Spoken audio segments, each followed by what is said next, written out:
Doba,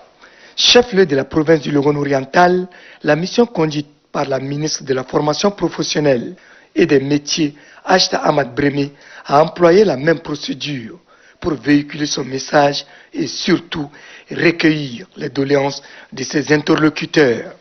Face aux autorités, les représentants de la société civile,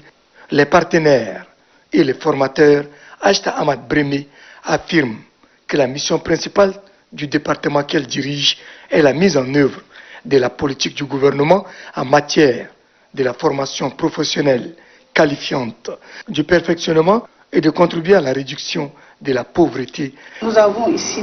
des centres qui ont été créés. Le maréchal du Tchad a matérialisé ces centres par un acte concret, mais malheureusement le constat est amer. Le taux de fréquentation est très faible. Sensibiliser les jeunes, qu'un jeune occupé, un jeune qui a quelque chose, il est moins tenté à faire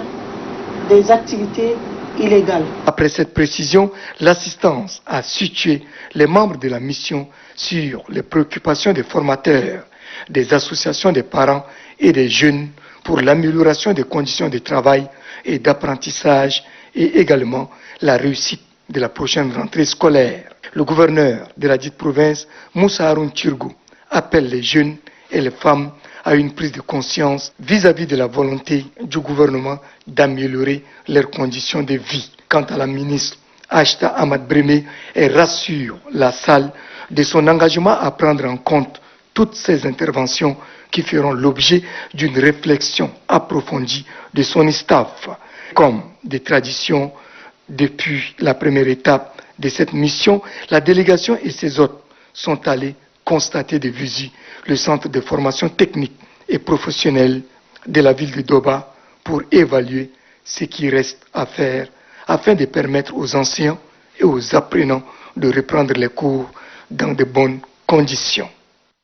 Accueilli à 5 km de la ville de Saha, chef-lieu de la province du Moyen Chari, par le représentant du pouvoir exécutif de la dite province, Djiber Younous et ses proches collaborateurs, civils et militaires, la mission dirigée par la ministre de la formation professionnelle et des métiers est conduite aussitôt au lycée technique où est logé le centre de formation technique et professionnelle. Accompagnée de ses hôtes, la délégation de la ministre Achta Ahmad Breme a eu droit à une visite guidée par les responsables du centre dans les différents compartiments et quelques explications relatives au manque de matériel pour les travaux pratiques, hormis les machines à coudre.